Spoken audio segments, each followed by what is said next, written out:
ਤੁਸੀਂ ਸੁਣ ਰਹੇ ਹੋ ਕਿਤਾਬ ਮੇਰੀ ਰਾਮ ਕਹਾਣੀ।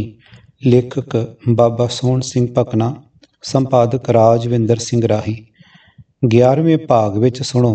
ਸਟਾਕਟਨ ਵਿੱਚ ਹਿੰਦੀ ਸਿਰਲੱਥਾਂ ਦਾ ਭਾਰਾ ਰਾਜਸੀ ਦੀਵਾਨ, ਕੈਲੀਫੋਰਨੀਆ ਦੇ ਕੰਮ ਵਿੱਚ ਅੜਿੱਕੇ ਮੁਸਲਮਾਨ ਭਰਾਵਾਂ ਦੀ ਲਾਲਾ ਹਰਦਿਆਲ 'ਤੇ ਨਾਰਾਜ਼ਗੀ, ਸ਼ਹਿਰਾਂ ਦੇ ਜਲਸੇ ਕੁਝ ਨਹੀਂ ਸਵਾਰਦੇ, ਪਾਰਟੀ ਦੀਆਂ ਸ਼ਾਖਾਂ ਖੋਲ੍ਹੀਆਂ ਗਈਆਂ, ਅਮਲੀ ਕੰਮ, ਕੈਲੀਫੋਰਨੀਆ ਵਿੱਚ ਜਥੇਬੰਦੀ, ਹਿੰਦੀਆਂ ਵਿੱਚ ਏਕਾ, ਅੰਗਰੇਜ਼ਾਂ ਦੇ ਹਿੰਦੀ ਸੂਹੀਏ ਗਦਰ ਪਾਰਟੀ ਵਿੱਚ ਕਿਵੇਂ ਦਾਖਲ ਹੋਏ, ਸੂਹੀਆ ਪੁਲਿਸ ਤੇ ਦੇਸ਼ ਭਗਤਾਂ ਦੀਆਂ ਸ਼ਤਰੰਜੀ ਚਾਲਾਂ,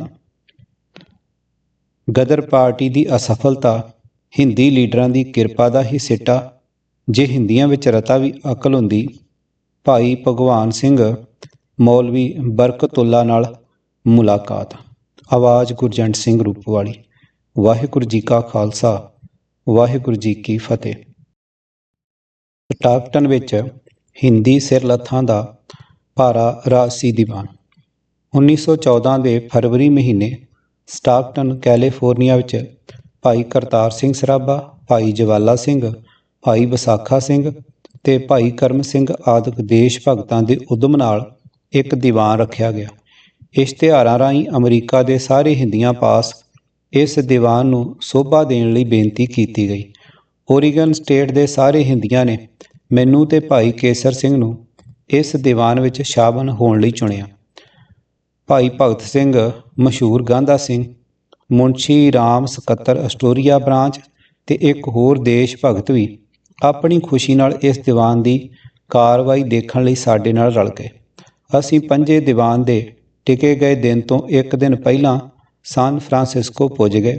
ਭਾਈ ਹਰਦਿਆਲ 19 ਦਿਨੀ ਡੈਪੂਟੇਸ਼ਨ ਨਾਲ ਗਏ ਹੋਏ ਸਨ, ਜੋ ਸਟਾਕਟਨ ਗੁਰਦੁਆਰਾ ਕਮੇਟੀ ਵੱਲੋਂ ਅਮਰੀਕਾ ਦੇ ਪ੍ਰੈਜ਼ੀਡੈਂਟ ਪਾਸ ਇਸ ਵਾਸਤੇ ਗਿਆ ਸੀ ਕਿ ਉਹ ਹਿੰਦੁਸਤਾਨੀਆਂ ਨੂੰ ਹੀ ਹੋਰਨਾਂ ਮੁਲਕਾਂ ਦੇ ਲੋਕਾਂ ਵਾਂਗੂ ਅਮਰੀਕਾ ਵਿੱਚ ਦਾਖਲ ਹੋਣ ਦੇਣ।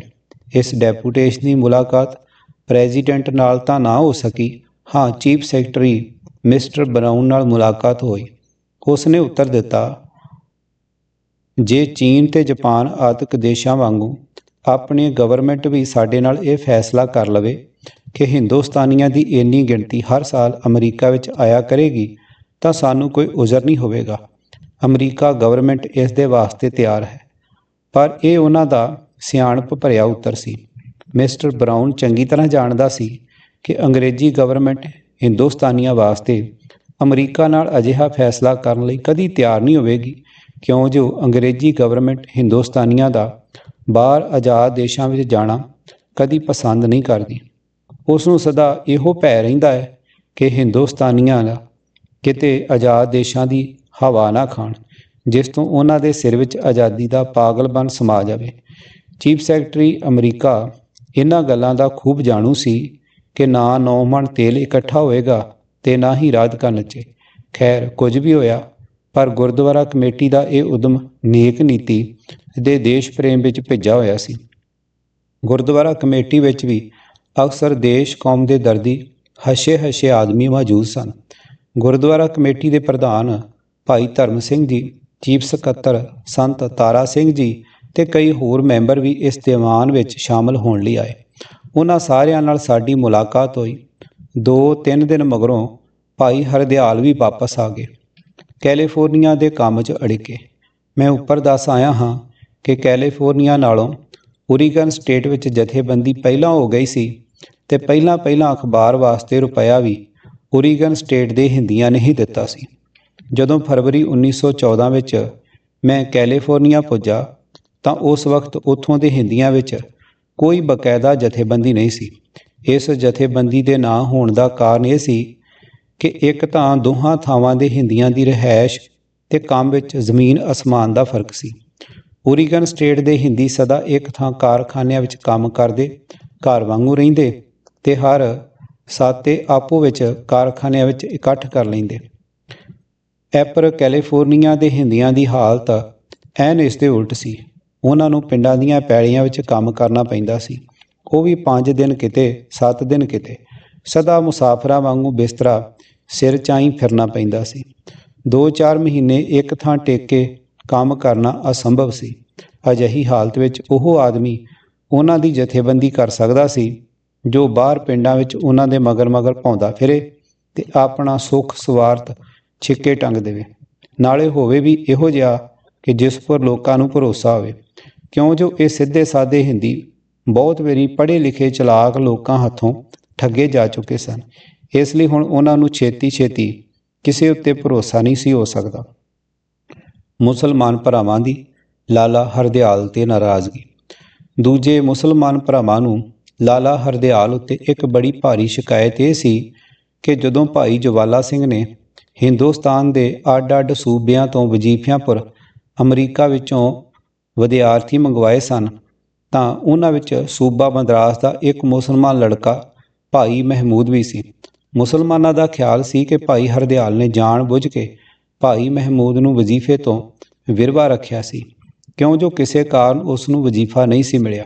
ਖੈਰ, ਮੈਨੂੰ ਇਸ ਗੱਲ ਦਾ ਤਾਂ ਪੱਕਾ ਪਤਾ ਨਹੀਂ ਮਹਿਮੂਦ ਕਿਉਂ ਵਜ਼ੀਫੇ ਤੋਂ ਵਿਰਵੇ ਰਹੇ, ਕਿ ਉਸ ਵਿੱਚ ਭਾਈ ਹਰਦਿਆਲ ਦਾ ਵੀ ਕੋਈ ਕਸੂਰ ਜਾਂ ਨਹੀਂ। ਹਾਂ, ਮੈਂ ਇਹ ਤਾਂ ਕਹਿ ਸਕਦਾ ਹਾਂ ਕਿ ਜੋ ਵਿਦਿਆਰਥੀ ਦਿੱਲੀ ਤੋਂ ਭਾਈ ਹਰਦਿਆਲ ਦੀ ਸਿਫਾਰਿਸ਼ ਪਰ ਮੰਗਵਾਇਆ ਗਿਆ ਸੀ ਉਹ ਉਸ ਮੁਸਲਮਾਨ ਲੜਕੇ ਨਾਲੋਂ ਬਹੁਤ ਰੱਦੀ ਸੀ। ਉਸ ਨੂੰ ਵਜ਼ੀਫਾ ਦੇਣਾ ਭਾਈ ਜਵਾਲਾ ਸਿੰਘ ਦੇ ਰੁਪਏ ਨੂੰ ਖੂਹ ਖਾਤੇ ਸੁੱਟਣਾ ਸੀ। ਉਸ ਵਿੱਚ ਸਿਵਾਏ ਅਪਸਵਾਰਥ ਦੇ ਦੇਸ਼ ਭਗਤੀ ਤੇ ਵਤਨ ਪ੍ਰੇਮ ਦਾ ਰਤਾ ਲੇਸ ਨਹੀਂ ਸੀ। ਜਦੋਂ ਮੈਂ ਉਸ ਲੜਕੇ ਦਾ ਗਊ ਪ੍ਰੇਮ ਡਿੱਠਾ ਤਾਂ ਮੈਨੂੰ ਵੀ ਭਾਈ ਹਰਦਿਆਲ ਦੀ ਚੋਣ ਪਰ ਅਫਸੋਸ ਹੋਇਆ। ਇਸ ਗੱਲ ਨੇ ਪਹਿਲਾਂ ਕੈਲੀਫੋਰਨੀਆ ਅੰਦਰ ਸਾਡੇ ਕੰਮ ਵਿੱਚ ਬਹੁਤ ਅੜਿੱਕੇ ਡਾਏ ਹੈ, ਪਰ ਸਹਿਜੇ ਸਹਿਜੇ ਅਸਾਂ ਇਹਨਾਂ ਔਕੜਾਂ ਨੂੰ ਦੂਰ ਕਰਕੇ ਆਪਣਾ ਰਾਹ ਸਾਫ਼ ਕਰ ਲਿਆ ਤੇ ਮੁਸਲਮਾਨਾਂ ਨੂੰ ਸੁਸਾਇਟੀ ਉੱਤੇ ਕੋਈ ਗਿਲਾ ਬਾਕੀ ਨਾ ਰਿਹਾ। ਬਹੁਤ ਸਾਰੇ ਵਤਨ ਪ੍ਰੇਮੀ ਮੁਸਲਮਾਨਾਂ ਨੇ ਵੀ ਚੰਦੇ ਦਿੱਤੇ। ਇਹ ਵੱਖਰੀ ਗੱਲ ਹੈ ਕਿ ਅਮਰੀਕਾ ਦੇ ਹਿੰਦੀ ਮੁਸਲਮਾਨ ਆਮ ਤੌਰ ਪਰ ਸੁਸਾਇਟੀ ਵਿੱਚ ਸ਼ਾਮਲ ਨਹੀਂ ਹੋਏ, ਪਰ ਅਸੀਂ ਇਹ ਵੀ ਨਹੀਂ ਕਹਿ ਸਕਦੇ ਕਿ ਮੁਸਲਮਾਨਾਂ ਨੇ ਸੁਸਾਇਟੀ ਦੇ ਕੰਮ ਵਿੱਚ ਕੋਈ ਹਿੱਸਾ ਨਹੀਂ ਲਿਆ ਜਾਂ ਰੁਪਏ ਪੈਸੇ ਨਾਲ ਸਹਾਇਤਾ ਨਹੀਂ ਕੀਤੀ। ਦਿੱਲੀ ਦਾ ਇਹ ਵਿਦਿਆਰਥੀ ਗੋਬਿੰਦ ਬਿਹਾਰੀ ਲਾਲ ਸੀ ਜੋ ਰਿਸ਼ਤੇ 'ਚੋਂ ਹਰਦਿਆਲ ਦਾ ਸਾਲਾ ਲੱਗਦਾ ਸੀ। ਸੰਪਾਦਕ ਵੱਲੋਂ ਟਿੱਪਣੀ। ਸ਼ਹਿਰਾਂ ਦੇ ਜਲਸੇ ਕੁਝ ਨਹੀਂ ਸੰਵਾਰਦੇ। ਪਿੱਛੇ ਦੱਸੇ ਕਾਰਨਾਂ ਕਰਕੇ ਭਾਈ ਹਰਦਿਆਲ ਜੁਗਾਂਤਰ ਆਸ਼ਰਮ ਵਿੱਚ ਬਹਿ ਕੇ ਸਿਰਫ ਅਖਬਾਰ ਲਿਖਣ ਤੋਂ ਬਿਨਾਂ ਬਾਹਰ ਜਾ ਕੇ ਹੋਰ ਕੋਈ ਕੰਮ ਨਹੀਂ ਕਰ ਸਕਦਾ ਸੀ। ਇਹੋ ਕਾਰਨ ਸੀ ਕਿ ਸਾਨ ਫਰਾਂਸਿਸਕੋ ਤੋਂ ਅਖਬਾਰ ਨਿਕਲਣ ਪਰ ਵੀ ਕੈਲੀਫੋਰਨੀਆ ਦੇ ਹਿੰਦੀਆਂ ਵਿੱਚ ਜਾਗਰਤੀ ਦੇ ਕੋਈ ਚਿੰਨ੍ਹ ਨਜ਼ਰ ਨਹੀਂ ਸਨ ਆਉਂਦੇ। ਅਖਬਾਰ ਲੋਕਾਂ ਨੂੰ ਉਭਾਰ ਸਕਦਾ ਸੀ, ਪਰ ਕਰਨੀ ਦੇ ਪਹੇ ਪਾਉਣਾ ਤੇ ਜਥੇਬੰਦ ਕਰਨਾ ਅਖਬਾਰ ਦੀ ਸਮਰੱਥਾ ਤੋਂ ਬਾਹਰ ਸੀ। ਨਾ ਹੀ ਕਦੇ ਕਦਾਈ ਸ਼ਹਿਰ ਜਾਂ ਨਗਰ ਵਿੱਚ ਇਕੱਠ ਕਰ ਛੱਡਣ ਨਾਲ ਇਹ ਕੰਮ ਪੂਰਾ ਹੋ ਸਕਦਾ ਸੀ। 2-3 ਜਲਸੇ ਕੁਝ ਕੁ ਦੇਸ਼ ਭਗਤਾਂ ਨੇ ਕੀਤੇ ਵੀ, ਪਰ ਉਹਨਾਂ ਨਾਲ ਕੋਈ ਬੜੀ ਜਥੇਬੰਦੀ ਨਾ ਹੋ ਸਕੀ। ਸਿਰਫ ਉਹ ਦੇਸ਼ ਭਗਤ ਮਾੜੀ ਮੋਟੀ ਸੇਵਾ ਕਰਦੇ ਸਨ। ਉਹਨਾਂ ਦੇ ਦਿਲਾਂ ਵਿੱਚ ਪਹਿਲਾਂ ਹੀ ਦੇਸ਼ ਪ੍ਰੇਮ ਦਾ ਅੰਸ਼ ਸੀ, ਨਹੀਂ ਤਾਂ ਹੋਰ ਸਧਾਰਨ ਹਿੰਦੀ ਐਨ ਉਹੋ ਜਿਹੇ ਕੋਰੇ ਪਏ ਸਨ ਜਿਵੇਂ ਆਵੇ 'ਚੋਂ ਕੱਢਿਆ ਭਾਂਡਾ। ਹੁਣ ਇਹ ਸਲਾਹ ਬਣੀ ਕਿ ਕੈਲੀਫੋਰਨੀਆ ਵਿੱਚ ਰਹਿ ਕੇ ਮੈਂ ਇਹ ਕੰਮ ਕਰਾਂ। ਭਾਈ ਕੇਸਰ ਸਿੰਘ ਤੇ ਮੁਨਸ਼ੀ ਰਾਮ ਤਾਂ ਦੀਵਾਨ ਦੀ ਸਮਾਪਤੀ ਪਰ ਅਸਟੋਰੀਆ ਨੂੰ ਮੋੜ ਆਏ, ਪਰ ਮੈਂ ਕੈਲੀਫੋਰਨੀਆ ਦੇ ਪਿੰਡਾਂ ਵਿੱਚ ਆਪਣਾ ਕੰਮ ਸ਼ੁਰੂ ਕਰ ਦਿੱਤਾ। ਭਾਈ ਭਗਤ ਸਿੰਘ ਤੇ ਭਾਈ ਕਰਤਾਰ ਸਿੰਘ ਨੂੰ ਆਪਣੇ ਨਾਲ ਲਿਆ, ਕਿਉਂ ਜੋ ਇਹ ਦੋਵੇਂ ਪਹਿਲਾਂ ਕੈਲੀਫੋਰਨੀਆ ਵਿੱਚ ਫਿਰੇ ਟੁਰੇ ਹੋਏ ਸਨ ਤੇ ਜਿੱਥੇ ਜਿੱਥੇ ਹਿੰਦੀ ਰਹਿੰਦੇ ਸਨ ਉਹਨਾਂ ਨੂੰ ਉਹਨਾਂ ਦੇ ਟਿਕਾਣਿਆਂ ਦਾ ਪਤਾ ਸੀ। ਅਸੀਂ ਸਵੇਰ ਤੋਂ ਸ਼ਾਮ ਤੱਕ ਬਰਾਬਰ ਚੱਕਰ ਕੱਢਦੇ ਫਿਰਦੇ ਤੇ ਹਿੰਦੀਆਂ ਪਾਸ ਜਾ ਕੇ ਮਿਲਦੇ ਅਤੇ ਉਹਨਾਂ ਨੂੰ ਬਕਾਇਦਾ ਜਥੇਬੰਦ ਕਰਦੇ।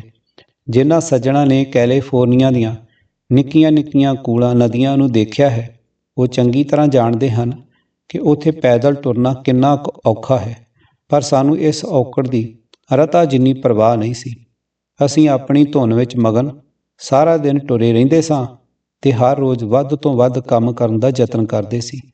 ਜਦ ਕਦੇ ਸਾਡੇ ਕੱਪੜੇ ਵਧੇਰੇ ਖਰਾਬ ਹੋ ਜਾਂਦੇ ਸਨ ਜਾਂ ਇੱਕ ਅੱਧਾ ਦਿਨ ਵਿਸ਼ਰਾਮ ਕਰਨ ਦੀ ਲੋੜ ਹੁੰਦੀ ਸੀ ਤਾਂ ਭਾਈ ਵਿਸਾਖਾ ਸਿੰਘ ਤੇ ਭਾਈ ਜਵਾਲਾ ਸਿੰਘ ਜੀ ਦੇ ਘਰ ਜਾ ਕੇ ਟਿਕਦੇ ਹੁੰਦੇ ਸਾਂ ਤੇ ਉੱਥੇ ਹੀ ਕੱਪੜੇ ਸਾਫ਼ ਕਰਦੇ ਸਾਂ, ਕਿਉਂ ਜੋ ਇਹਨਾਂ ਗੁਰਮੁਖਾਂ ਦੇ ਘਰ ਦੇਸ਼ ਭਗਤਾਂ ਦੇ ਸੁੱਖ ਧਾਮ ਸਨ। ਮੇਰੀ ਜਾਚੇ ਕੈਲੀਫੋਰਨੀਆ ਵਿੱਚ ਸ਼ਾਇਦ ਹੀ ਕੋਈ ਦੇਸ਼ ਭਗਤ ਹੋਵੇਗਾ ਜਿਸ ਨੇ ਇਸ ਘਰ ਵਿੱਚ 2-4 ਦਿਨ ਆ ਕੇ ਸੁਖ ਆਸਨ ਨਾ ਕੀਤਾ ਹੋਵੇ ਤੇ ਪ੍ਰੇਮ ਪ੍ਰਸ਼ਾਦ ਨਾ ਛਕਿਆ ਹੋਵੇ। ਸੰਤ ਤੇਜਾ ਸਿੰਘ ਜੀ ਢੇਰ ਚਿਰ ਇਹਨਾਂ ਦੇਸ਼ ਭਗਤਾਂ ਦੇ ਘਰ ਹੀ ਟਿਕੇ ਰਹੇ। ਭਾਈ ਹਰਦਿਆਲ ਨੇ ਵੀ ਗਰਮੀਆਂ ਵਿੱਚ ਕਈ ਵਾਰੀ ਭਾਈ ਜਵਾਲਾ ਸਿੰਘ ਜੀ ਦੇ ਘਰ ਅਸ਼ਰਾਮ ਕੀਤਾ। ਸ਼ਾਇਦ ਭਾਈ ਪਰਮਾਨੰਦ ਵੀ ਇੱਕ ਦੋ ਦਿਨ ਕਦੀ ਇੱਥੇ ਜ਼ਰੂਰ ਕੱਟੇ ਹੋਣਗੇ। ਵਿਦਿਆਰਥੀ ਵੀ ਛੁੱਟੀਆਂ ਵਿੱਚ ਅਕਸਰ ਇਹਨਾਂ ਪਾਸ ਆ ਜਾਇਆ ਕਰਦੇ ਸਨ। ਇਸ ਤੋਂ ਛੁੱਟ ਜਰਸੀ ਨਾਮੇ ਪਿੰਡ ਵਿੱਚ ਇੱਕ ਹੋਰ ਟਿਕਾਣਾ ਵੀ ਸੀ, ਜਿੱਥੇ ਭਾਈ ਕਰਮ ਸਿੰਘ ਜੀ ਤੇ ਉਹਨਾਂ ਦੇ ਕੋਈ ਸਾਥੀ ਰਹਿੰਦੇ ਸਨ। ਕਦੀ ਕਦੀ ਉੱਥੇ ਜਾ ਕੇ ਵੀ ਅਸੀਂ ਥਕੇਵਾਂ ਲਾਉਂਦੇ ਹੁੰਦੇ ਸਾਂ ਤੇ ਉਹਨਾਂ ਦੀਆਂ ਪ੍ਰੇਮ ਝੋਕਾਂ ਮਾਣਿਆ ਕਰਦੇ ਸਾਂ। ਪਾਰਟੀ ਦੀਆਂ ਸ਼ਾਖਾ ਖੋਲ੍ਹੀਆਂ ਗਈਆਂ। ਕੰਮ ਸ਼ੁਰੂ ਕਰਨ ਪੁਰ ਮੈਂ ਪਹਿਲਾਂ ਉਹਨਾਂ ਗੱਲਾਂ ਨੂੰ ਸਾਫ਼ ਕਰਨਾ ਯੋਗ ਸਮਝਿਆ ਜੋ ਲਿਖੇ ਪੜ੍ਹੇ ਆਦਮੀਆਂ ਤੇ ਭਾਈ ਹਰਦਿਆਲ ਬਾਰੇ ਆਮ ਹਿੰਦੀਆਂ ਤੇ ਮੁਸਲਮਾਨ ਭਰਾਵਾਂ ਵਿੱਚ ਫੈਲੀਆਂ ਹੋਈਆਂ ਸਨ। ਇਸ ਵਿੱਚ ਮੈਨੂੰ ਸਫਲਤਾ ਵੀ ਚੰਗੀ ਪ੍ਰਾਪਤ ਹੋਈ। ਬਹੁਤ ਹੱਦ ਤੱਕ ਲੋਕਾਂ ਦੇ ਦਿਲਾਂ ਵਿੱਚੋਂ ਭੁਲੇਖੇ ਦੂਰ ਹੋ ਗਏ ਤੇ ਸੁਸਾਇਟੀ ਉੱਤੇ ਨਿਸ਼ਚਾ ਕਰਨ ਲੱਗ ਪਏ। ਇਸ ਤਰ੍ਹਾਂ ਜਿੱਥੇ ਜਿੱਥੇ ਅਸੀਂ ਜਾਂਦੇ ਉੱਥੇ ਉੱਥੇ ਹੀ ਸੁਸਾਇਟੀ ਦੀ ਇੱਕ ਸ਼ਾਖ ਕਾਇਮ ਕਰਕੇ ਮੈਂਬਰਾਂ ਦੀ ਆਮ ਰਾਏ ਨਾਲ ਇੱਕ ਬ੍ਰਾਂਚ ਸਕੱਤਰ ਥਾਪ ਦਿੰਦੇ ਤੇ ਅਖਬਾਰ ਪੁੱਜਣ ਦਾ ਵੀ ਪੱਕਾ ਬੰਨ ਨੂੰ ਬੰਨ੍ਹ ਦਿੰਦੇ। ਗਦਰ ਦੀ ਗੂੰਜ ਆਦਿਕ ਕੌਮੀ ਗੀਤਾਂ ਦੀਆਂ ਪੁਸਤਕਾਂ ਵੀ ਉਹਨਾਂ ਵਿੱਚ ਵੰਡ ਦਿੰਦੇ। ਸ਼ਰਾਬ ਨਾ ਪੀਣ ਦਾ ਵੀ ਨਾਲੋਂ ਨਾਲ ਉਪਦੇਸ਼ ਕਰਦੇ। ਬਹੁਤ ਸਾਰੇ ਆਦਮੀਆਂ ਪਾਸੋਂ ਸ਼ਰਾਬ ਨਾ ਪੀਣ ਦਾ ਪ੍ਰਣ ਵੀ ਕਰਾਉਂਦੇ। ਸੁਸਾਇਟੀ ਨੂੰ ਚੰਦਾ ਦੇਣਾ ਜਾਂ ਨਾ ਦੇਣਾ ਮੈਂਬਰਾਂ ਦੀ ਮਰਜ਼ੀ ਪੁਰ ਛੱਡ ਦਿੰਦੇ। ਇਸ ਤਰ੍ਹਾਂ ਜਦੋਂ ਅਸੀਂ ਲੋਕਾਂ ਨੂੰ ਕੰਮ ਕਰਦਿਆਂ ਕੋਈ 1.5 ਮਹੀਨਾ ਹੋ ਗਿਆ ਤਾਂ ਕੈਲੀਫੋਰਨੀਆ ਦੇ ਤੀਜੇ ਕੁ ਹਿੱਸੇ ਵਿੱਚ ਅਸਾਂ ਸ਼ਾਖਾ ਕਾਇਮ ਕਰ ਦਿੱਤੀਆਂ ਤੇ ਵਲੰਟੀਅਰਾਂ ਦੇ ਜਥੇ ਬਣਾ ਦਿੱਤੇ। ਇਸ ਵਕਤ ਸਾਨੂੰ ਰੱਬ ਸਬੱਬੀ ਕਿਸੇ ਜ਼ਰੂਰੀ ਕੰਮ ਵਾਸਤੇ ਸਾਨ ਫਰਾਂਸਿਸਕੋ ਮੁੜਨਾ ਪਿਆ। ਸਾਨ ਫਰਾਂਸਿਸਕੋ ਵਿੱਚ ਆਇਆ ਸਾਨੂੰ ਅਜੇ 3 ਕੁ ਦਿਨ ਹੀ ਹੋਏ ਸਨ ਕਿ ਭਾਈ ਹਰਦਿਆਲ ਦੀ ਗ੍ਰਿਫਤਾਰੀ ਵਾਲੀ ਘਟਨਾ ਵਾਪਰ ਗਈ, ਜਿਸ ਦਾ ਜ਼ਿਕਰ ਮੈਂ ਪਿੱਛੇ ਕਰ ਆਇਆ। ਮੈਨੂੰ ਅਵਸ਼ ਬਾਹਰ ਦਾ ਕੰਮ ਬੰਦ ਕਰਨਾ ਪਿਆ ਤੇ ਭਾਈ ਹਰਦਿਆਲ ਦੇ ਬਚਾਓ ਦੀ ਚਿੰਤਾ ਚਿੰਬੜ ਗਈ। ਆਖਰ ਭਾਈ ਹਰਦਿਆਲ ਨੂੰ ਬਚਾ ਕੇ ਅਮਰੀਕਾ ਤੋਂ ਟੋਰਿਆ ਤੇ ਆਪਣੇ ਫਰਜ਼ੋਂ ਸੁਰਖਰੂ ਹੋਏ। ਅਮਲੀ ਕੰਮ। ਨਵੰਬਰ 1913 ਨੂੰ ਗਦਰ ਅਖਬਾਰ ਦਾ ਪਹਿਲਾ ਪਰਚਾ ਨਿਕਲਿਆ ਸੀ ਤੇ ਅਪ੍ਰੈਲ 1914 ਨੂੰ ਭਾਈ ਹਰਦਿਆਲ ਅਮਰੀਕਾ ਛੱਡ ਕੇ ਚਲੇ ਗਏ ਸਨ। ਕੋਈ 5 ਕੁ ਮਹੀਨੇ ਭਾਈ ਹਰਦਿਆਲ ਨੇ ਸੁਸਾਇਟੀ ਦਾ ਕੰਮ ਕੀਤਾ ਹੋਵੇਗਾ। ਇਹਨਾਂ ਦਿਨਾਂ ਵਿੱਚ ਸਿਵਾਏ ਅਖਬਾਰ ਜਾਂ ਗਦਰ ਦੀ ਗੂੰਜ ਆਦਿਕ ਕੁਝ ਕੁ ਪੁਸਤਕਾਂ ਛਾਪਣ ਦੇ ਹੋਰ ਕੋਈ ਅਮਲੀ ਕੰਮ ਕਰਨ ਦੀ ਨੀਂਹ ਭਾਈ ਹਰਦਿਆਲ ਨੇ ਨਹੀਂ ਸੀ ਰੱਖੀ। ਮੈਂ ਉਹਨਾਂ ਦੇ ਨਾਲ ਕੰਮ ਕਰਕੇ ਜਿੱਥੋਂ ਤੱਕ ਉਹਨਾਂ ਦੀ ਲਿਆਕਤ ਦੇ ਬਲ ਨੂੰ ਤੋਲਿਆ, ਮੇਰੀ ਜਾਚੇ ਉਹ ਕੋਈ ਅਮਲੀ ਕੰਮ ਕਰਨ ਜਾਂ ਕਰਾਉਣ ਯੋਗ ਨਹੀਂ ਸਨ। ਉਹ ਇੱਕ ਫਿਲਾਸਫਰ ਜ਼ਰੂਰ ਹਨ, ਪਰ ਇਸ ਫਿਲਾਸਫੀ ਨੂੰ ਵਰਤਣ ਦਾ ਉਹਨਾਂ ਵਿੱਚ ਬਲ ਹੈ ਨਹੀਂ। ਭਾਈ ਹਰਦਿਆਲ ਦੇ ਚਲੇ ਜਾਣ ਮਗਰੋਂ ਭਾਈ ਸੰਤੋਖ ਸਿੰਘ ਜੀ ਤੇ ਮੈਂ ਕਈ ਦਿਨ ਉਹਨਾਂ ਢੰਗਾਂ ਉੱਤੇ ਵਿਚਾਰ ਕਰਦੇ ਰਹੇ ਜਿਨ੍ਹਾਂ ਨੂੰ ਵਰਤ ਕੇ ਅਸੀਂ ਹਿੰਦੁਸਤਾਨ ਵਿੱਚ ਅੰਗਰੇਜ਼ੀ ਹਕੂਮਤ ਦਾ ਟਾਕਰਾ ਕਰਨ ਯੋਗ ਹੋ ਸਕੀਏ। ਬੰਗਾਲ ਪਾਰਟੀ ਦਾ ਬੰਬ ਬਣਾਉਣ ਦਾ ਢੰਗ ਸਾਨੂੰ ਕਿਸੇ ਹੱਦ ਤੱਕ ਪਸੰਦ ਜ਼ਰੂਰ ਸੀ, ਪਰ ਸਾਨੂੰ ਉਸ ਵਿੱਚ ਕੋਈ ਵਧੇਰੇ ਸਫਲਤਾ ਨਜ਼ਰ ਨਹੀਂ ਸੀ ਆਉਂਦੀ। ਜਦੋਂ ਤੱਕ ਸਾਡੇ ਪਾਸ ਹਵਾਈ ਜਹਾਜ਼ ਮੌਜੂਦ ਨਾ ਹੋਣ ਤੇ ਉਹਨਾਂ ਰਾਹੀਂ ਅੰਗਰੇਜ਼ੀ ਫੌਜਾਂ 'ਤੇ ਬੰਬਾਂ ਦੀ ਵਰਖਾ ਨਾ ਕੀਤੀ ਜਾਵੇ। ਇਸ ਲਈ ਅਸੀਂ ਪਹਿਲਾਂ ਇਹ ਫੈਸਲਾ ਕੀਤਾ ਕਿ ਅਮਰੀਕਾ ਵਿੱਚ ਜਿਤਨੇ ਹਿੰਦੀ ਗੱਭਰੂ ਫੌਜੀ ਕੰਮ ਕਰਨ ਜੋਗੇ ਹਨ ਉਹਨਾਂ ਨੂੰ ਹਵਾਈ ਜਹਾਜ਼ਾਂ ਦਾ ਕੰਮ ਸਿਖਾਇਆ ਜਾਵੇ। ਫਿਰ ਜਿਹੜੇ ਗੱਭਰੂ ਉਹਨਾਂ ਵਿੱਚੋਂ ਹੁਸ਼ਿਆਰ ਤੇ ਲਾਇਕ ਮਾਲੂਮ ਹੋਣ ਉਹਨਾਂ ਨੂੰ ਉਹਨਾਂ ਦੇਸ਼ਾਂ ਵਿੱਚ ਘੱਲਿਆ ਜਾਵੇ ਜਿੱਥੇ ਉਹ ਚੰਗੀ ਤਰ੍ਹਾਂ ਹਵਾਈ ਜਹਾਜ਼ ਦੀ ਲੜਾਈ ਦੀ ਪ੍ਰੈਕਟਿਸ ਕਰ ਸਕਣ ਤੇ ਹੋਰ ਫੌਜੀ ਕੰਮ ਵੀ ਸਿੱਖ ਸਕਣ।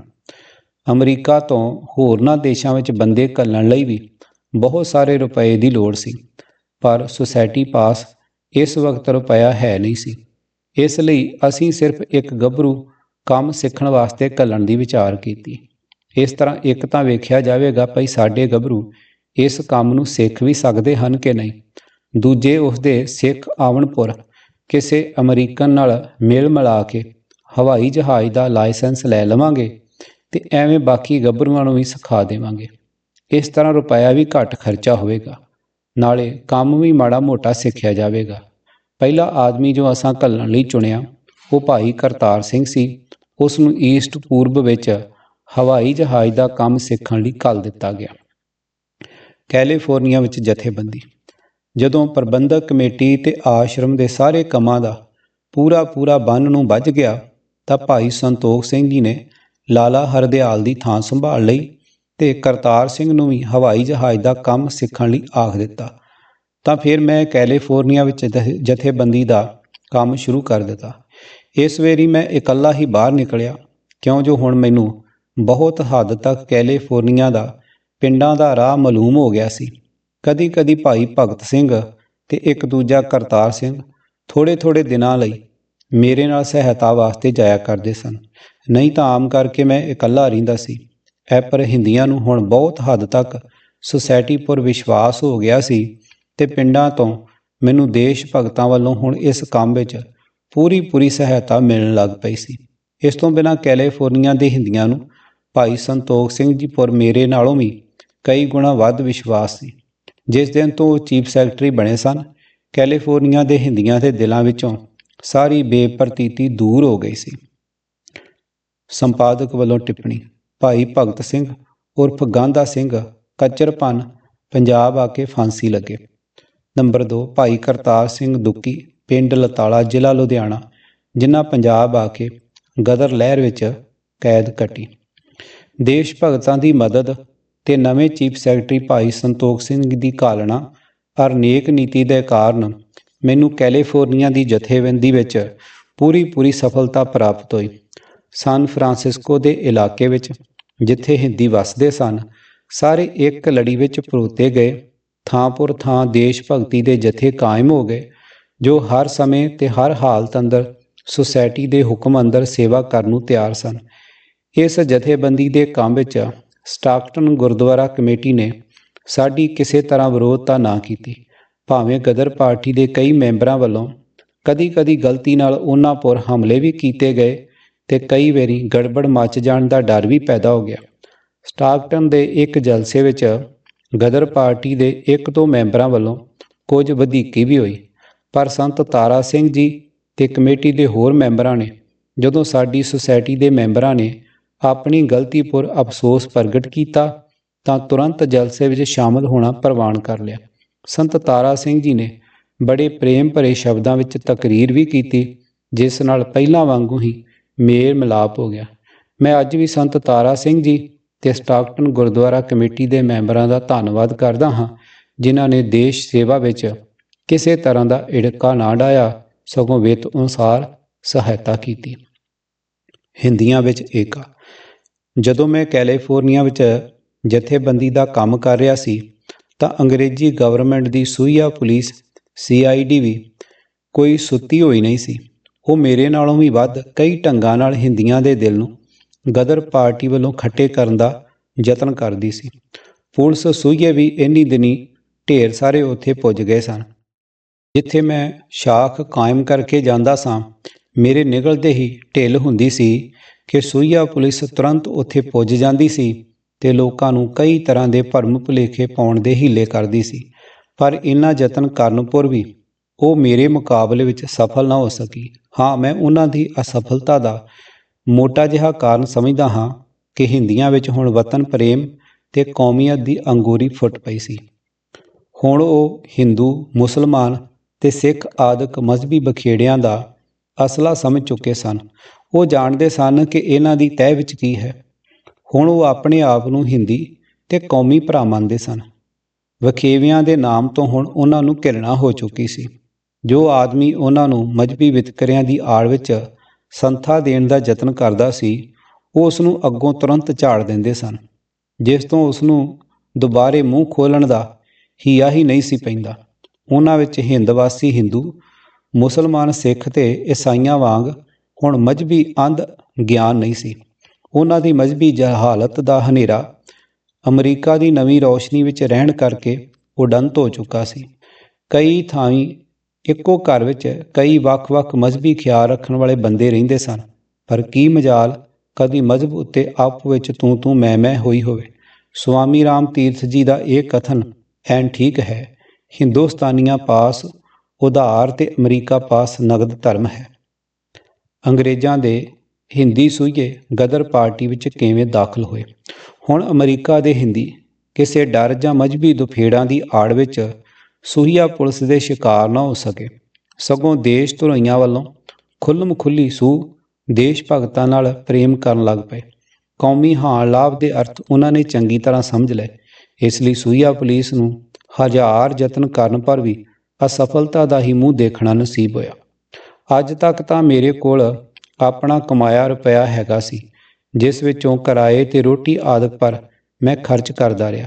ਪਰ ਹੁਣ ਸਾਰਾ ਖਰਚ ਹੋ ਗਿਆ ਤੇ ਮੈਂ ਪ੍ਰਬੰਧਕ ਕਮੇਟੀ ਪਾਸ ਬੇਨਤੀ ਕੀਤੀ ਕਿ ਮੈਨੂੰ ਕੁਝ ਮਹੀਨਿਆਂ ਦੀ ਛੁੱਟੀ ਦਿੱਤੀ ਜਾਵੇ, ਤਾਂ ਜੋ ਮੈਂ ਖਰਚ ਪੱਤੇ ਵਾਸਤੇ ਰੁਪਇਆ ਕਮਾ ਲਿਆਵਾਂ। ਮੇਰੀ ਇਹ ਦਰਖਾਸਤ ਕਮੇਟੀ ਨੇ ਨਾਮਨਜ਼ੂਰ ਕਰ ਦਿੱਤੀ ਤੇ ਮੈਨੂੰ ਆਪਣਾ ਕੰਮ ਸ਼ੁਰੂ ਰੱਖਣ ਦਾ ਹੁਕਮ ਮਿਲਿਆ। ਹੁਣ ਤੋਂ ਨੋਟ ਇਕੱਠਾ ਕਰੋ ਜੀ। ਮੇਰੇ ਕਿਰਾਏ ਤੇ ਰੋਟੀ ਆਦਿ ਦਾ ਬੋਝ ਸੁਸਾਇਟੀ ਦੇ ਸਿਰ ਪਿਆ, ਪਰ ਜਿੱਥੋਂ ਤੱਕ ਮੈਥੋਂ ਹੋ ਸਕਿਆ ਮੈਂ ਬਹੁਤ ਸੰਜਮ ਤੋਂ ਕੰਮ ਲਿਆ। ਜਦੋਂ ਕਦੀ ਮੈਨੂੰ ਹੋਟਲ ਤੋਂ ਪ੍ਰਸ਼ਾਦ ਛਕਣਾ ਪੈਂਦਾ ਸੀ ਤਾਂ ਮੈਂ ਬਹੁਤ ਘੱਟ ਮੁੱਲ ਦਾ ਪ੍ਰਸ਼ਾਦਾ ਛਕਦਾ ਸਾਂ ਤੇ ਗੱਡੀ ਦਾ ਕਿਰਾਇਆ ਅਤਿਅੰਤ ਲੋੜ ਸਮੇਂ ਹੀ ਖਰਚਦਾ ਸਾਂ, ਨਹੀਂ ਤਾਂ ਪੈਦਲ ਤੁਰ ਕੇ ਹੀ ਜਾਇਆ ਕਰਦਾ ਸਾਂ। ਆਪਣੇ ਮਾਸਿਕ ਖਰਚ ਦਾ ਸਾਰਾ ਹਿਸਾਬ ਸੁਸਾਇਟੀ ਨੂੰ ਦਿੰਦਾ ਰਹਿੰਦਾ ਸਾਂ। ਸਾਨ ਫਰਾਂਸਿਸਕੋ ਇਲਾਕੇ ਵਿੱਚ ਜਥੇਬੰਦੀ ਦਾ ਕੰਮ ਜਦੋਂ ਪੂਰੀ ਤਰ੍ਹਾਂ ਮੁੱਕ ਚੁੱਕਾ ਤਾਂ ਫਿਰ ਮੈਂ ਕੈਲੀਫੋਰਨੀਆ ਦੇ ਇਲਾਕੇ ਵਿੱਚ ਜਾ ਕੇ ਜਥੇਬੰਦੀ ਦਾ ਕੰਮ ਵਿੱਢ ਦਿੱਤਾ। ਉੱਥੇ ਵੀ ਸਾਨ ਫਰਾਂਸਿਸਕੋ ਵਾਂਗੂ ਹੀ ਥਾਂ ਪੁਰ ਥਾਂ ਜਥੇ ਕਾਇਮ ਕਰ ਦਿੱਤੇ। ਪੁਲਸੀ ਸੂਹੀਆ ਨਵਾਬ ਖਾਂ ਤੇ ਮੈਂ। ਨਵਾਬ ਖਾਂ ਨੂੰ ਮੈਂ ਪਹਿਲਾਂ ਤੋਂ ਹੀ ਜਾਣਦਾ ਸਾਂ। ਜਦੋਂ ਇਹ ਅਸਟੋਰੀਆ ਦੇ ਕਾਰਖਾਨੇ ਵਿੱਚ ਕੰਮ ਕਰਦਾ ਸੀ, ਮੈਨੂੰ ਇਹ ਪਤਾ ਸੀ ਕਿ ਨਵਾਬ ਖਾਂ ਉਪਕਿੰਸਨ ਇੰਸਪੈਕਟਰ CID ਸੂਹੀਆ ਪੁਲਿਸ ਵੈਨਕੂਵਰ ਦਾ ਚਾਟਲਾ ਹੈ ਤੇ ਸੂਹੀਆ ਪੁਲਿਸ ਦੇ ਮਹਿਕਮੇ ਤੋਂ ਤਨਖਾਹ ਵੀ ਲੈਂਦਾ ਹੈ। ਮੈਨੂੰ ਹੀ ਕਿਉਂ, ਸਗੋਂ ਨਵਾਬ ਖਾਂ ਬਾਬਤ ਸਾਰਿਆਂ ਨੂੰ ਪਤਾ ਸੀ ਕਿ ਇਹ ਸੂਹੀਆ ਪੁਲਿਸ ਨਾਲ ਮਿਲਿਆ ਹੋਇਆ ਹੈ। ਪਰ ਫਿਰ ਪਤਾ ਨਹੀਂ ਉਹਨਾਂ ਲੋਕਾਂ ਦੀ ਅਕਲਪੁਰ ਕੀ ਪੜਦਾ ਪੈ ਗਿਆ ਕਿ ਇਹ ਸਭ ਕੁਝ ਜਾਣਦਿਆਂ ਬੁੱਝਦਿਆਂ ਵੀ ਨਵਾਬ ਖਾਂ ਨੂੰ ਸੁਸਾਇਟੀ ਦਾ ਮੈਂਬਰ ਬਣਾ ਲਿਆ। ਮੇਰੀ ਸਮਝ ਵਿੱਚ ਤਾਂ ਸਾਡੀ ਸੁਸਾਇਟੀ ਦੇ ਜੋਸ਼ੀਲੇ ਗੱਭਰੂ, ਜਿਨ੍ਹਾਂ ਦੀ ਆਤਮਾ ਬਿਲਕੁਲ ਸਾਫ਼ ਹੋ ਚੁੱਕੀ ਸੀ, ਜੋ ਹਰ ਹਿੰਦੁਸਤਾਨੀ ਨੂੰ ਆਪਣਾ ਮਾਂ ਜਾਇਆ ਸਮਝਦੇ ਸਨ ਤੇ ਜਿਨ੍ਹਾਂ ਦੇ ਦਿਲ ਵਿੱਚ ਇਹ ਖਿਆਲ ਹੀ ਨਹੀਂ ਸੀ ਕਿ ਕੋਈ ਆਦਮੀ ਆਪ ਸਵਾਰਥ ਵਿੱਚ ਅੰਨਾ ਹੋ ਕੇ ਜੰਮਣ ਭੂਮ ਦਾ ਬੁਰਾ ਵੀ ਚਿਤਵ ਸਕਦਾ ਹੈ, ਇਹ ਸਾਫ਼ ਦਿਲੀ ਦੇ ਕਾਰਨ ਨਵਾਬ ਖਾਂ ਉੱਤੇ ਵਿਛ ਗਏ ਤੇ ਉਸ ਨੂੰ ਕੌਮੀ ਭਰਾ ਮੰਨ ਕੇ ਉਸ ਉੱਤੇ ਸ਼ੱਕ ਕਰਨਾ ਪਾਪ ਸਮਝਿਆ। ਸੱਚ ਹੈ, ਹੱਦ ਤੋਂ ਵੱਧ ਭੋਲਾਪਣ ਵੀ ਬਰਬਾਦੀ ਦਾ ਕਾਰਨ ਹੁੰਦਾ ਹੈ। ਜਦੋਂ ਤੱਕ ਮੈਂ ਸਾਨ ਫਰਾਂਸਿਸਕੋ ਦੇ ਇਲਾਕੇ ਵਿੱਚ ਕੰਮ ਕਰਦਾ ਰਿਹਾ, ਉਸ ਵਕਤ ਤੱਕ ਜਿੰਨੇ ਪੁਲਿਸੀ ਸੂਹੀਏ ਮੇਰੇ ਨਾਲ ਲਾਏ ਗਏ ਉਹ ਸਾਰੇ ਸਿੱਖ ਸਨ, ਜੋ ਧਾਰਮਿਕ ਬਹਾਨੇ ਨਾਲ ਲੋਕਾਂ ਵਿੱਚ ਸਾਡੀ ਸੁਸਾਇਟੀ ਦੇ ਉਲਟ ਪ੍ਰਚਾਰ ਕਰਦੇ ਸਨ। ਜਦੋਂ ਮੈਂ ਸੰਜਲ ਦੇ ਇਲਾਕੇ ਵਿੱਚ ਪਹੁੰਚਿਆ ਤਾਂ ਉੱਥੇ ਨਵਾਬ ਖਾਂ ਤੇ ਇੱਕ ਹੋਰ ਹਿੰਦੁਸਤਾਨੀ ਮੇਰੀ ਅਗਵਾਈ ਲਈ ਮੌਜੂਦ ਸਨ। ਪਹਿਲੇ ਦਿਨ ਹੀ ਜਦੋਂ ਮੈਂ ਇੱਕ ਪਿੰਡ ਵਿੱਚ ਜਿੱਥੇ ਕੁਝ ਹਿੰਦੀ ਰਹਿੰਦੇ ਸਨ ਪਹੁੰਚਿਆ ਤਾਂ ਰਾਤ ਨੂੰ ਇਹ ਦੋਵੇਂ ਸੱਜਣ ਵੀ ਉੱਥੇ ਪੁੱਜ ਗਏ।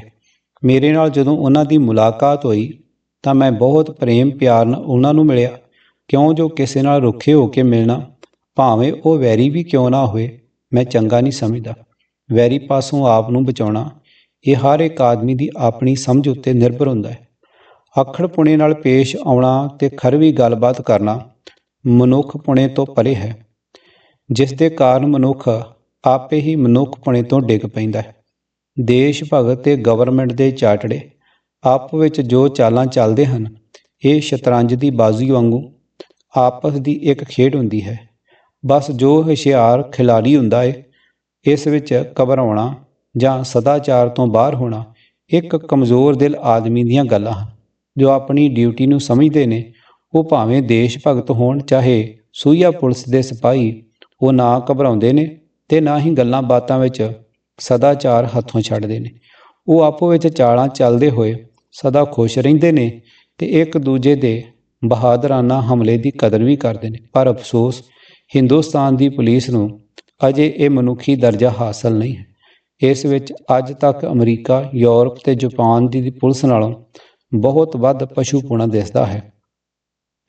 ਸੂਹੀਆ ਪੁਲਿਸ ਤੇ ਦੇਸ਼ ਭਗਤਾਂ ਦੀਆਂ ਸ਼ਤਰੰਜੀ ਚਾਲਾਂ। ਨਵਾਬ ਖਾਂ ਵੀ ਇਸ ਗੱਲੋਂ ਅਣਜਾਣ ਨਹੀਂ ਸੀ ਕਿ ਮੈਂ ਉਸ ਨੂੰ ਜਾਣਦਾ ਹਾਂ। ਜਦੋਂ ਅਸਾਂ ਤਿੰਨਾਂ ਜਣਿਆਂ ਨੇ ਇੱਕ ਮੇਜ਼ ਉੱਤੇ ਬਹਿ ਕੇ ਇਕੱਠਿਆਂ ਪ੍ਰਸ਼ਾਦਾ ਛਕਣਾ ਸ਼ੁਰੂ ਕੀਤਾ ਤਾਂ ਮੈਂ ਨਵਾਬ ਖਾਂ ਨੂੰ ਹੱਸ ਕੇ ਆਖਿਆ, ਅੱਜ ਚਿਰਾਂ ਪਿੱਛੋਂ ਮੈਂ ਆਪ ਨੂੰ ਮਿਲ ਕੇ ਗਦ-ਗਦ ਹੋਇਆ। ਮੇਰਾ ਤਾਂ ਖਿਆਲ ਸੀ ਕਿ ਆਪ ਸਨ ਫਰਾਂਸਿਸਕੋ ਵਿੱਚ ਹੀ ਦੀਦਾਰ ਬਖਸ਼ੋਗੇ, ਪਰ ਮੇਰੇ ਮੰਦੇ ਭਾਗ ਨੇ ਆਪ ਦਾ ਧਿਆਨ ਮੇਰੇ ਵੱਲ ਹੋਣ ਹੀ ਨਹੀਂ ਦਿੱਤਾ। ਨਵਾਬ ਖਾਂ, ਆਪ ਇਹ ਕੀ ਫਰਮਾ ਰਹੇ ਹੋ? ਆਪ ਤਾਂ ਹਰਦਮ ਮੇਰੇ ਹਿਰਦੇ ਵਿੱਚ ਵਸਦੇ ਹੋ। ਜਿਸ ਦਿਨ ਤੋਂ ਮੈਂ ਸੁਣਿਆ ਹੈ ਕਿ ਆਪ ਸਨ ਫਰਾਂਸਿਸਕੋ ਵਿੱਚ ਕੌਮੀ ਸੇਵਾ ਕਰ ਰਹੇ ਹੋ, ਉਸੇ ਦਿਨ ਤੋਂ ਮੈਂ ਚਾਹੁੰਦਾ ਸਾਂ ਕਿ ਆਪ ਦੇ ਨਾਲ ਮਿਲ ਕੇ ਵਿੱਤ ਅਨੁਸਾਰ ਸੇਵਾ ਵਿੱਚ ਹਿੱਸਾ ਲਵਾਂ, ਪਰ ਲਾਚਾਰ ਸਾਂ। ਕਈ ਰੁਝੇਵੇਂ ਅਜਿਹੇ ਪਏ ਕਿ ਅੱਜ ਤੱਕ ਆਪ ਦੀ ਖਿਦਮਤ ਵਿੱਚ ਹਾਜ਼ਰ ਹੋਣ ਦਾ ਜ਼ਿਆਦਾ ਹੌਸਲਾ ਨਹੀਂ ਕਰ ਸਕਿਆ। ਖੈਰ, ਫਿਰ ਵੀ ਖੁਦਾ ਦਾ ਸ਼ੁਕਰ ਹੈ ਕਿ ਉਹ ਆਪ ਨੂੰ ਇੱਥੇ ਹੀ ਲੈ ਆਇਆ ਤੇ ਆਸਾਂ ਪੂਨੀਆਂ। ਮੈਂ ਧੰਨਵਾਦ ਕਰਦਿਆਂ ਹੋਇਆਂ, ਇਹ ਮੇਰੇ ਸੁਭਾਗ ਹਨ ਤੇ ਆਪ ਜਿਹੇ ਸਮਝਦਾਰ ਕੌਮ ਪ੍ਰਸਤਾਂ ਨਾਲ ਅੱਜ ਇੱਥੇ ਮੁਲਾਕਾਤ ਹੋਈ, ਕਿਉਂ ਜੋ ਮੈਨੂੰ ਪਹਿਲਾਂ ਇਸ ਇਲਾਕੇ ਦੀ ਪੂਰੀ ਵਾਕ ਵੀ ਨਹੀਂ ਸੀ ਤੇ ਨਾ ਹੀ ਇਹ ਪਤਾ ਸੀ ਕਿ ਆਪ ਇੱਥੇ ਰਹਿੰਦੇ ਹੋ। ਨਹੀਂ ਤਾਂ ਆਉਣ ਤੋਂ ਪਹਿਲਾਂ ਖਤ ਘੱਲ ਕੇ ਆਪ ਨੂੰ ਇਤਲਾਹ ਦਿੰਦਾ ਤੇ ਇੱਥੇ ਆਵਣ ਦੀ ਥਾਂ ਆਪ ਦੀ ਖਿਦਮਤ ਵਿੱਚ ਹਾਜ਼ਰ ਹੁੰਦਾ। ਖੈਰ, ਅਜੇ ਵੀ ਖੁਦਾ ਦਾ ਫਜ਼ਲ ਹੋਇਆ ਜੋ ਆਪ ਖੁਦ ਹੀ ਇੱਥੇ ਤਸ਼ਰੀਫ ਲੈ ਆਏ, ਨਹੀਂ ਤਾਂ ਮੈਨੂੰ ਇਸ ਇਲਾਕੇ ਬਾਰੇ ਕੁਝ ਵੀ ਮਾਲੂਮ ਨਹੀਂ ਸੀ। ਹੁਣ ਜਿਕਣ ਆਪ ਫਰਮਾਓਗੇ, ਮੈਂ ਉਸੇ ਤਰ੍ਹਾਂ ਆਪਣੇ ਕੰਮ ਦਾ ਪ੍ਰੋਗਰਾਮ ਬਣਾਵਾਂਗਾ। ਪ੍ਰਸ਼ਾਦ ਛਕਣ ਤੋਂ ਬਾਅਦ ਦੂਜੇ ਹਿੰਦੂ ਸੱਜਣ ਨਾਲ ਥੋੜ੍ਹੀ ਬਾਤਚੀਤ ਹੋਈ। ਉਸਨੇ ਕਿਹਾ, ਨਵਾਬ ਖਾਂ ਦੇ ਮੂੰਹੋਂ ਮੈਂ ਕਈ ਵਾਰੀ ਆਪ ਦੀ ਸ਼ੋਭਾ ਸੁਣੀ ਸੀ। ਅੱਜ ਜਦੋਂ ਇਹਨਾਂ ਨੇ ਦੱਸਿਆ ਕਿ ਆਪ ਇੱਥੇ ਆਏ ਹੋ ਤੇ ਉਹ ਆਪ ਦੇ ਦਰਸ਼ਨਾਂ ਨੂੰ ਜਾ ਰਹੇ ਹਨ, ਤਾਂ ਮੈਂ ਵੀ ਆਪਣੇ ਦਿਲ ਦੀ ਤ੍ਰੇਹ ਬੁਝਾਉਣ ਲਈ ਤੁਰੰਤ ਇਹਨਾਂ ਦੇ ਨਾਲ ਉੱਠ ਟੁਰਿਆ। ਮੈਂ ਉਹਨਾਂ ਦਾ ਧੰਨਵਾਦ ਕਰਦਿਆਂ ਹੋਇਆਂ ਉਹਨਾਂ ਦਾ ਥਾਂ ਟਿਕਾਣਾ ਪੁੱਛਿਆ ਤਾਂ ਉਹਨਾਂ ਦੱਸਿਆ ਕਿ ਮੈਂ ਲਾਂਸਚਲ ਵਿੱਚ ਰਹਿੰਦਾ ਹਾਂ ਤੇ ਹਿੰਦੁਸਤਾਨ ਵਿੱਚ ਦਿੱਲੀ ਦਾ ਵਸਨੀਕ ਹਾਂ। ਭਾਈ ਹਰਦਿਆਲ ਨੂੰ ਵੀ ਜਾਣਦਾ ਹਾਂ ਤੇ ਗਦਰ ਅਖਬਾਰ ਵੀ ਮੇਰੇ ਕੋਲ ਆਉਂਦਾ ਹੈ। ਗਦਰ ਅਖਬਾਰ ਦਾ ਤਾਜ਼ਾ ਪਰਚਾ ਵੀ ਉਸਨੇ ਮੈਨੂੰ ਦਿਖਾਇਆ, ਜਿਸ ਪਰ ਮੈਂ ਹੱਸ ਕੇ ਆਖਿਆ, ਉਹ ਤਾਂ ਤੁਸੀਂ ਆਪਣੇ ਹੀ ਆਦਮੀ ਹੋ। ਬਸ ਹੁਣ ਆਪ ਤੇ ਨਵਾਬ ਖਾਂ ਦੇ ਹੁੰਦਿਆਂ ਮੈਨੂੰ ਚਿੰਤਾ ਦੀ ਕਿਹੜੀ ਗੱਲ ਹੈ। ਫਿਰ ਮੈਂ ਨਵਾਬ ਖਾਂ ਨੂੰ ਆਖਿਆ, ਮੇਰਾ ਇਰਾਦਾ ਹੈ ਕਿ ਜਿੱਥੇ ਜਿੱਥੇ ਮੁਸਲਮਾਨ ਭਾਈ ਰਹਿੰਦੇ ਨੇ, ਪਹਿਲਾਂ ਮੈਂ ਉੱਥੇ ਜਾਵਾਂ, ਕਿਉਂ ਜੋ ਅੱਜ ਤੋੜੀ ਮੁਸਲਮਾਨਾਂ ਨੇ ਪਤਾ ਨਹੀਂ ਕਿਉਂ ਸੁਸਾਇਟੀ ਵਿੱਚ ਵੱਧ ਚੜ੍ਹ ਕੇ ਹਿੱਸਾ ਨਹੀਂ ਲਿਆ। ਨਵਾਬ ਖਾਂ ਨੇ ਉਸੇ ਮਹਿਮੂਦ ਵਾਲੇ ਮਸਲੇ ਦਾ ਹਵਾਲਾ ਦੇ ਕੇ ਕਿਹਾ, ਹਰਦਿਆਲ ਵੱਲੋਂ ਨਾਰਾਜ਼ਗੀ ਦੇ ਕਾਰਨ ਮੁਸਲਮਾਨ ਸੁਸਾਇਟੀ ਵਿੱਚ ਸ਼ਾਮਲ ਨਹੀਂ ਹੋਏ, ਕਿਉਂ ਜੋ ਇੱਕ ਮੁਸਲਮਾਨ ਵਿਦਿਆਰਥੀ ਨੂੰ ਉਸਨੇ ਜਾਣ-ਬੁੱਝ ਕੇ ਵਜ਼ੀਫੇ ਤੋਂ ਵਿਰਵਾ ਰੱਖਿਆ ਹੈ। ਮੈਂ ਉੱਤਰ ਦਿੱਤਾ ਕਿ ਹਰਦਿਆਲ ਤਾਂ ਇੱਥੋਂ ਜਾ ਚੁੱਕਾ ਹੈ, ਹੁਣ ਮੁਸਲਮਾਨਾਂ ਦਾ ਗਿਲਾ ਕਿਸ ਦੇ ਉੱਤੇ ਹੈ। ਨਾਲ ਹੀ ਮੈਂ ਝੱਟ ਆਖ ਦਿੱਤਾ ਕਿ ਸਾਰੇ ਮੁਸਲਮਾਨ ਆਪ ਦੇ ਪਿੱਛੇ ਹਨ। ਜੇ ਆਪ ਇਸ ਵਕਤ ਆਪਣਾ ਫਰਜ਼ ਪੂਰਾ ਨਾ ਕਰੋਗੇ ਤੇ ਮੁਸਲਮਾਨ ਅੱਡ ਰਹਿਣਗੇ ਤਾਂ ਕੌਮੀ ਨੁਕਸਾਨ ਦਾ ਗੁਨਾਹ ਆਪ ਦੇ ਸਿਰ ਹੋਵੇਗਾ। ਨਵਾਬ ਖਾਂ ਨੂੰ ਇਸ ਤਰ੍ਹਾਂ ਕਹਿਣ ਤੋਂ ਮੇਰਾ ਅਸਲ ਮਤਲਬ ਇਹ ਸੀ ਕਿ ਨਵਾਬ ਖਾਂ ਮੇਰੇ ਨਾਲ ਰਹਿਣ ਤੋਂ ਕਿਸੇ ਤਰ੍ਹਾਂ ਟਲਿਆ ਰਹੇ, ਕਿਤੇ ਮੇਰੇ ਨਾਲ ਹੀ ਨਾ ਫਿਰਦਾ ਰਹੇ। ਮੈਂ ਇਹ ਜਾਣਦਾ ਸਾਂ ਕਿ ਨਵਾਬ ਖਾਂ ਮੁਸਲਮਾਨਾਂ ਕੋਲ ਮੇਰੇ ਨਾਲ ਨਹੀਂ ਜਾਵੇਗਾ, ਕਿਉਂ ਜੋ ਉਸ ਦੀ ਡਿਊਟੀ ਹੈ ਕਿ ਮੁਸਲਮਾਨਾਂ ਨੂੰ ਸੁਸਾਇਟੀ ਨਾਲ ਨਾ ਮਿਲਣ ਦੇਵੇ। ਮੁਸਲਮਾਨਾਂ ਨੂੰ ਅੱਡ ਰੱਖਣਾ ਤੇ ਸੁਸਾਇਟੀ ਦੇ ਕੰਮ ਦੀ ਰਿਪੋਰਟ ਦੇਣਾ, ਇਹ ਉਸ ਦਾ ਕੰਮ ਸੀ। ਇਸੇ ਕੰਮ ਦੀ ਉਸ ਨੂੰ ਤਨਖਾਹ ਮਿਲਦੀ ਸੀ। ਜੋ ਮੇਰੇ ਨਾਲ ਮੁਸਲਮਾਨਾਂ ਕੋਲ ਜਾਏ ਤਾਂ ਮੇਰੇ ਨਾਲ ਹੁੰਦਿਆਂ ਸੁਸਾਇਟੀ ਦੀ ਵਿਰੋਧਤਾ ਕਰਨਾ ਆਪਣਾ ਪਾਜ ਉਘੇੜਨਾ ਸੀ, ਜੋ ਉਹ ਕਿਸੇ ਹਾਲਤ ਵਿੱਚ ਹੀ ਨਹੀਂ ਸੀ ਕਰ ਸਕਦਾ। ਜੇ ਉਹ ਸੁਸਾਇਟੀ ਦੇ ਹੱਕ ਵਿੱਚ ਬੋਲੇ ਤਾਂ ਵੀ ਉਸ ਦੀ ਡਿਊਟੀ ਤੋਂ ਵਿਰੁੱਧ ਗੱਲ ਸੀ ਅਤੇ ਇਸ ਤਰ੍ਹਾਂ ਮੈਂ ਉਸ ਦੀ ਤਕਰੀਰ ਤੋਂ ਲਾਭ ਉਠਾ ਸਕਦਾ ਸਾਂ। ਨਵਾਬ ਖਾਂ ਹੋਰੀ ਹੁਣ ਅੜਿੱਕੀ ਵਿੱਚ ਫਸ ਕੇ ਕਹਿਣ ਲੱਗੇ, ਅੱਛਾ, ਸਵੇਰੇ ਸੋਚ ਕੇ ਆਪ ਨੂੰ ਉੱਤਰ ਦੇਵਾਂਗਾ। ਜਦੋਂ ਸਵੇਰ ਹੋਈ ਤਾਂ ਸ਼ਾਹ ਵੇਲਾ ਆਦਿਕ ਛਕ ਛਕਾ ਕੇ ਅਸੀਂ ਵਿਹਲੇ ਹੋਏ ਤਾਂ ਨਵਾਬ ਖਾਂ ਆਖਣ ਲੱਗੇ, ਹਾਲਾਂ ਤਾਂ ਮੈਨੂੰ ਕੁਝ ਇਹੋ ਜਿਹੇ ਜ਼ਰੂਰੀ ਕੰਮ ਹਨ ਕਿ ਮੈਂ ਜ਼ਰੂਰੀ ਵਾਪਸ ਜਾਣਾ ਹੈ। ਹਾਂ, ਕੁਝ ਦਿਨਾਂ ਬਾਅਦੋਂ ਮੈਂ ਹਾਜ਼ਰ ਹੋਵਾਂਗਾ। ਮੈਂ ਆਖਿਆ, ਅੱਛਾ, ਸਲਾਮ ਅਲੈਕਮ। ਇੰਨਾ ਕਹਿ ਕੇ ਮੈਂ ਹੱਸਦਿਆਂ ਹੋਇਆਂ ਨਵਾਬ ਖਾਂ ਵੱਲ ਦੇਖਿਆ ਤੇ ਹੱਥ ਮਿਲਾਇਆ। ਹੁਣ ਨਵਾਬ ਖਾਂ ਨੇ ਆਪਣਾ ਰਾਹ ਫੜਿਆ ਤੇ ਮੈਂ ਆਪਣੇ ਧੰਦੇ ਰੁੱਝ ਗਿਆ। ਇਸ ਤੋਂ ਬਾਅਦ ਉਹ ਹਿੰਦੂ ਮਹਾਸ਼ਾ, ਜਿੰਨਾ ਚਿਰ ਮੈਂ ਕੈਲੀਫੋਰਨੀਆ ਵਿੱਚ ਕੰਮ ਕਰਦਾ ਰਿਹਾ, ਮੇਰਾ ਪਰਛਾਵਾਂ ਬਣਿਆ ਰਿਹਾ। ਕਦੇ ਕਦਾਈ ਮੈਂ ਤੇ ਉਹ ਆਮੋ ਸਾਹਮਣੇ ਹੋ ਜਾਂਦੇ ਤੇ ਕਿਸੇ ਕਿਸੇ ਥਾਂ ਰਾਤ ਨੂੰ ਇਕੱਠੇ ਵੀ ਰਹਿੰਦੇ। ਸਾਨ ਫਰਾਂਸਿਸਕੋ ਤੇ ਲਾਸ ਏਂਜਲਸ ਇਲਾਕੇ ਦੀ ਜਥੇਬੰਦੀ ਹੋ ਚੁੱਕਣ ਮਗਰੋਂ ਮੈਂ ਕਲਸੀਕੋ ਜੋ ਅਮਰੀਕਾ ਤੇ ਮੈਕਸੀਕੋ ਦੋਹਾਂ ਦੀ ਹੱਦਪੁਰ ਹੈ ਵਿੱਚ ਚਲਾ ਗਿਆ। ਭਾਈ ਰੂੜ ਸਿੰਘ, ਪਿਰਥੀ ਸਿੰਘ ਤੇ ਕਈ ਹੋਰ ਦੇਸ਼ ਭਗਤਾਂ ਨੂੰ ਮਿਲਿਆ। ਉਹਨਾਂ ਦੀ ਸਹਾਇਤਾ ਨਾਲ ਉੱਥੇ ਇੱਕ ਦੋ ਇਕੱਠ ਵੀ ਕੀਤੇ, ਜਿਨ੍ਹਾਂ ਵਿੱਚ ਉਹ ਇਲਾਕੇ ਦੇ ਸਾਰੇ ਹਿੰਦੀ ਇਕੱਠੇ ਹੋਏ। ਉੱਥੇ ਵੀ ਥਾਂ ਪੁਰ ਥਾਂ ਜਥੇ ਕਾਇਮ ਕਰ ਦਿੱਤੇ। ਇਹ ਮੇਰੀਆਂ ਆਖਰੀ ਮੀਟਿੰਗਾਂ ਸਨ। ਹੁਣ ਕੈਲੀਫੋਰਨੀਆ ਦੇ ਸਾਰੇ ਹਿੱਸਿਆਂ ਵਿੱਚ ਜਿੱਥੇ ਜਿੱਥੇ ਹਿੰਦੀ ਰਹਿੰਦੇ ਸਨ, ਉੱਥੇ ਉੱਥੇ ਹੀ ਗਦਰ ਪਾਰਟੀ ਦੀਆਂ ਸ਼ਾਖਾ ਬਣ ਗਈਆਂ ਤੇ ਹਰ ਹਿੰਦੀ ਨੂੰ ਆਪਣੀ ਕੌਮੀ ਆਜ਼ਾਦੀ ਉੱਤੋਂ ਚੌਕੀਨੀਆਂ ਹੋਣ ਲਈ ਤਿਆਰ ਕੀਤਾ ਗਿਆ। ਓਰੀਗਨ ਤੇ ਕੈਨੇਡਾ ਤੋਂ ਬਿਨਾਂ ਹੀ ਸਿਰਫ ਇਕੱਲੇ ਕੈਲੀਫੋਰਨੀਆ ਵਿੱਚ ਗਦਰ ਪਾਰਟੀ ਦੇ ਸਿਪਾਹੀਆਂ ਦੇ ਕੋਈ 72 ਕੁ ਜਥੇ ਇਹੋ ਜਿਹੇ ਕਾਇਮ ਹੋ ਗਏ ਜੋ ਹਰ ਵਕਤ ਤੇ ਹਰ ਤਰ੍ਹਾਂ ਸੁਸਾਇਟੀ ਦੇ ਹੁਕਮ ਪਰ ਕੌਮੀ ਆਜ਼ਾਦੀ ਲਈ ਸਭ ਕੁਝ ਕੁਰਬਾਨ ਕਰਨ ਨੂੰ ਤਿਆਰ ਸਨ। ਮੇਰੀ ਜੱਤ 'ਚ ਸ਼ਾਇਦ ਹੀ ਕੋਈ ਹਿੰਦੀ ਬਾਕੀ ਰਹਿ ਗਿਆ ਹੋਣਾ ਹੈ ਜੋ ਇਹਨਾਂ ਜਥਿਆਂ ਦਾ ਮੈਂਬਰ ਨਾ ਬਣਿਆ ਹੋਵੇ। ਇਹਨਾਂ ਦੇਸ਼ ਭਗਤਾਂ ਦੀ ਗਿਣਤੀ 4000 ਤੋਂ ਘੱਟ ਨਹੀਂ ਸੀ। ਅਮਰੀਕਾ ਤੋਂ ਬਿਨਾਂ ਕੈਨੇਡਾ, ਜਾਪਾਨ, ਚੀਨ, ਮਲਾਇਆ, ਬਰਮਾ, ਸਿਆਮ ਤੇ ਇੰਗਲੈਂਡ ਆਦਿ ਦੇਸ਼ਾਂ ਵਿੱਚ ਵੀ ਗਦਰ ਪਾਰਟੀ ਦਾ ਜਾਲ ਵਿਛਿਆ ਹੋਇਆ ਸੀ। ਉਸ ਵਕਤ ਗਦਰ ਪਾਰਟੀ ਦੇ ਅਮਰੀਕਨ ਤੇ ਹੋਰਨਾਂ ਦੇਸ਼ਾਂ ਦੇ ਸਾਰੇ ਦੇਸ਼ ਭਗਤਾਂ ਮੈਂਬਰਾਂ ਦੀ ਗਿਣਤੀ 10-12 ਹਜ਼ਾਰ ਤੋਂ ਘੱਟ ਨਹੀਂ ਸੀ। ਹਾਂ, ਇੱਕ ਹਿੰਦੁਸਤਾਨ, ਜਿਸ ਨੂੰ ਕਬਰਸਤਾਨ ਕਹਿਣਾ ਚਾਹੀਦਾ ਹੈ, ਦੇ ਅੰਦਰ ਹੀ ਉਸ ਆਜ਼ਾਦੀ ਦੇ ਸਮੇਂ ਦਾ ਚਾਨਣ ਜੋ ਆਜ਼ਾਦ ਦੇਸ਼ਾਂ ਵਿੱਚ ਸੂਰਜ ਵਾਂਗੂ ਪ੍ਰਕਾਸ਼ ਰਿਹਾ ਹੈ, ਨਹੀਂ ਪੁੱਜਾ ਸੀ।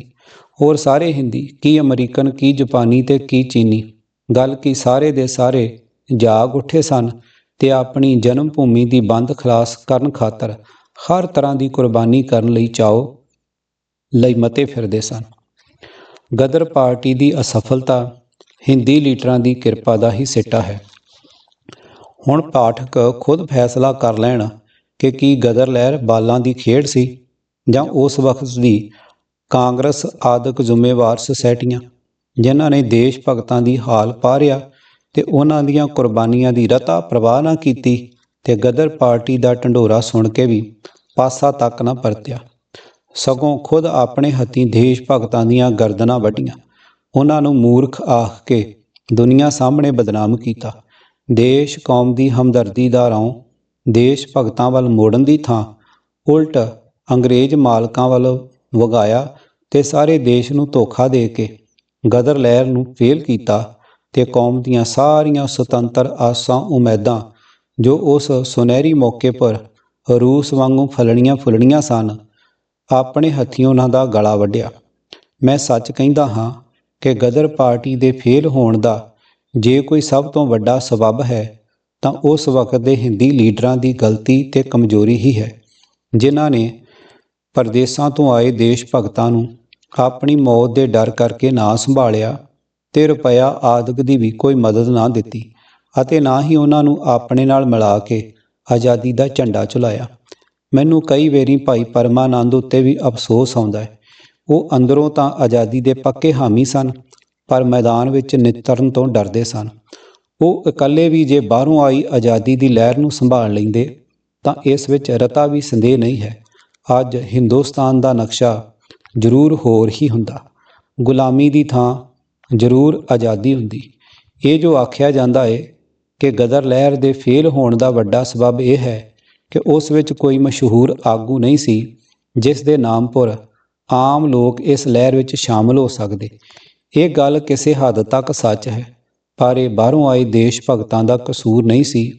ਉਹ ਭਾਵੇਂ ਗੁਮਨਾਮ ਹੀ ਸਨ, ਪਰ ਉਹਨਾਂ ਦੇ ਦਿਲਾਂ ਅੰਦਰ ਆਜ਼ਾਦੀ ਕੁੱਟ-ਕੁੱਟ ਕੇ ਭਰੀ ਹੋਈ ਸੀ ਤੇ ਉਹਨਾਂ ਨੂੰ ਆਪਣੀ ਆਤਮਾ ਉੱਤੇ ਭਰੋਸਾ ਸੀ। ਉਹ ਕਿਸੇ ਲੀਡਰ ਦੇ ਭਰੋਸੇ ਡੰਗੋਰੀ ਫੜ ਕੇ ਕੰਮ ਕਰਨ ਵਾਲੇ ਨਹੀਂ ਸਨ। ਇਹ ਫਰਜ਼ ਤਾਂ ਹਿੰਦੁਸਤਾਨ ਦੇ ਅੰਦਰ ਰਹਿਣ ਵਾਲੇ ਲੀਡਰਾਂ ਦਾ ਸੀ ਕਿ ਇੱਕ ਦੋ ਮਸ਼ਹੂਰ ਲੀਡਰ ਉਹਨਾਂ ਵਿੱਚ ਮਿਲ ਜਾਂਦੇ, ਜਿਨ੍ਹਾਂ ਦੇ ਸਹਾਰੇ ਦਿਲ ਧਰ ਕੇ ਆਮ ਲੋਕ ਗਦਰ ਦੇ ਝੰਡੇ ਥੱਲੇ ਆ ਜੁੜਦੇ। ਪਰ ਇਉਂ ਕਰਦਾ ਕਿਹੜਾ?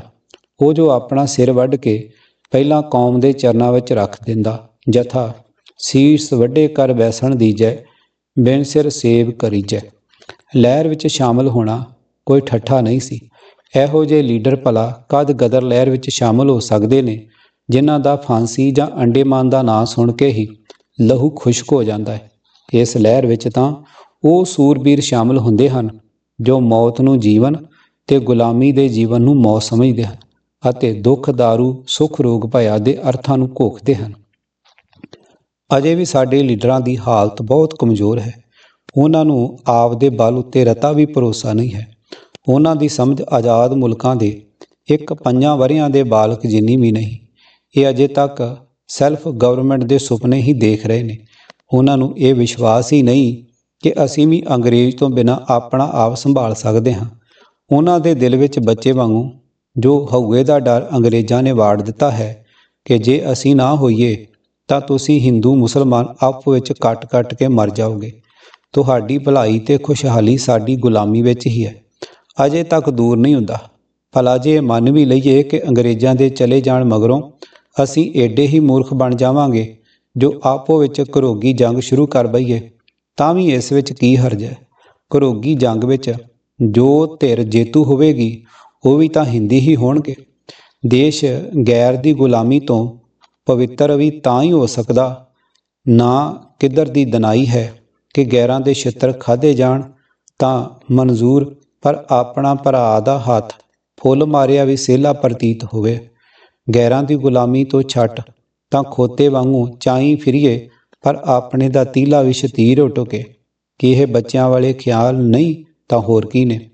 ਵਤਨੀ ਤੇ ਕੌਮੀ ਭਰਾ ਹੁੰਦਿਆਂ ਹੋਇਆਂ ਵੀ ਜੇ ਇੱਕ ਦੂਜੇ ਪਰ ਭਰੋਸਾ ਨਾ ਹੋਵੇ ਤਾਂ ਗਰਕੀ ਆਉਣ ਵਿੱਚ ਕਿਹੜੀ ਕਸਰ ਬਾਕੀ ਹੈ। ਅਜਿਹੀ ਹਾਲਤ ਵਿੱਚ ਅਸੀਂ ਆਪਣੇ ਆਪ ਵਿੱਚ ਭਾਵੇਂ ਕਿੱਡੇ ਵੀ ਨੀਤੀਵੇਤਾ ਬਣੇ ਫਿਰੀਏ, ਪਰ ਦੁਨੀਆ ਸਾਨੂੰ ਦਾਨੇ ਪ੍ਰਧਾਨੇ ਕਹਿਣ ਲਈ ਕਦੇ ਤਿਆਰ ਨਹੀਂ। ਜੋ ਲੋਕ ਇੱਕ ਕੌਮ ਦੀ ਅੰਸ਼ ਤੇ ਇੱਕ ਦੇਸ਼ ਦੀ ਮਿੱਟੀ ਤੋਂ ਘੜੇ ਤਿਆਰ ਹੋਏ ਹੋਣ ਪਰ ਵੀ ਆਪਣੀ ਕੌਮੀ ਤੇ ਮੁਲਕੀ ਆਜ਼ਾਦੀ ਲਈ ਮਿਲ ਕੇ ਕੰਮ ਕਰਨ ਨੂੰ ਤਿਆਰ ਨਾ ਹੋਣ, ਭਲਾ ਕੋਈ ਸਮਝਦਾਰ ਆਦਮੀ ਉਹਨਾਂ ਨੂੰ ਬੁੱਧੀਮਾਨ ਕਹਿਣ ਲਈ ਤਿਆਰ ਹੋਵੇਗਾ? ਕਦੀ ਨਹੀਂ। ਅਜਿਹੇ ਲੋਕ ਇੱਕ ਬੇਸਮਝ ਬੱਚੇ ਸਮਾਨ ਹੀ ਹਨ ਜੋ ਆਪਨੇ ਹਾਣ ਲਾਭ ਤੋਂ ਉੱਕਾ ਹੀ ਅਣਜਾਣ ਨੇ ਤੇ ਬੇਸੋਚੇ ਸਮਝੇ ਆਪਣੀ ਖੇਡ ਵਿੱਚ ਮਗਨ ਰਹਿੰਦਾ ਹੈ। ਜਿਨ੍ਹਾਂ ਲੋਕਾਂ ਦਾ ਆਦਰਸ਼ ਮੁਕੰਮਲ ਆਜ਼ਾਦੀ ਨਹੀਂ, ਉਹ ਸਾਰੇ ਹੀ ਇੱਕ ਬੱਚੇ ਸਮਾਨ ਹਨ ਤੇ ਉਹਨਾਂ ਦਾ ਸਾਰਾ ਕੰਮ ਵੀ ਬੱਚਿਆਂ ਦੀ ਖੇਡ ਹੀ ਹੈ। ਦਾਨੇ ਤੇ ਪ੍ਰਧਾਨੇ ਉਹ ਹਨ ਜਿਨ੍ਹਾਂ ਦੇ ਉਦੇਸ਼ ਪੂਰਨ ਆਜ਼ਾਦੀ ਤੇ ਮਨੁੱਖੀ ਬਰਾਬਰੀ ਹੈ। ਇਹ ਉਹ ਆਦਰਸ਼ ਹੈ ਜਿਸ ਨੂੰ 1915 ਵਿੱਚ ਗਦਰ ਲਹਿਰ ਨੇ ਆਪਣਾ ਅੰਤਮ ਨਿਸ਼ਾਨਾ ਮਿਥਿਆ ਸੀ। ਹੁਣ ਵੀ ਗਦਰ ਪਾਰਟੀ ਦਾ ਇਹੋ ਮੁੱਖ ਮੰਤਵ ਹੈ। ਉਹ ਸੰਸਾਰ ਵਿੱਚ ਆਜ਼ਾਦੀ ਤੇ ਬਰਾਬਰੀ ਕਾਇਮ ਕਰਨਾ ਚਾਹੁੰਦੀ ਹੈ। ਉਸ ਦਾ ਖਿਆਲ ਹੈ ਕਿ ਆਜ਼ਾਦੀ ਤੇ ਬਰਾਬਰੀ ਮਨੁੱਖ ਦੇ ਜਮਾਂਦਰੂ ਹੱਕ ਹਨ। ਕਿਸੇ ਨੂੰ ਹੱਕ ਨਹੀਂ ਕਿ ਆਪਣੇ ਪਸ਼ੂ ਬਲ ਤੇ ਚਲਾਕੀ ਨਾਲ ਹੋਰਨਾਂ ਨੂੰ ਗੁਲਾਮ ਬਣਾ ਰੱਖੇ। ਜੇ ਹਿੰਦੀਆਂ ਵਿੱਚ ਰਤਾ ਵੀ ਅਕਲ ਹੁੰਦੀ। ਕਈ ਲੋਕ ਅਮਰੀਕਾ ਤੇ ਬਾਹਰਲੇ ਹੋਰਨਾਂ ਟਾਪੂਆਂ ਤੋਂ ਆਏ ਹਿੰਦੀ ਦੇਸ਼ ਭਗਤਾਂ ਉੱਤੇ ਇਹ ਦੋਸ਼ ਥੱਪਦੇ ਹਨ ਕਿ ਉਹਨਾਂ ਨੂੰ ਅੰਗਰੇਜ਼ੀ ਤਾਕਤ ਦਾ ਕੁਝ ਪਤਾ ਨਹੀਂ ਸੀ। ਉਹ ਐਵੇਂ ਅੰਨ੍ਹੇਵਾਹ ਟੁਰ ਪੈਂਦੇ ਸਨ। ਪਰ ਅਜਿਹੇ ਲੋਕ ਖੂਹ ਦੇ ਡੱਡੂ ਵਰਗੀ ਸਮਝ ਦੇ ਹੀ ਮਾਲਕ ਹਨ।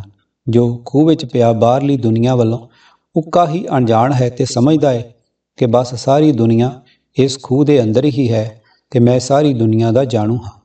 ਠੀਕ ਇਹੋ ਹਾਲਤ ਸਾਡੇ ਹਿੰਦੁਸਤਾਨੀ ਲੋਕਾਂ ਦੀ ਹੈ।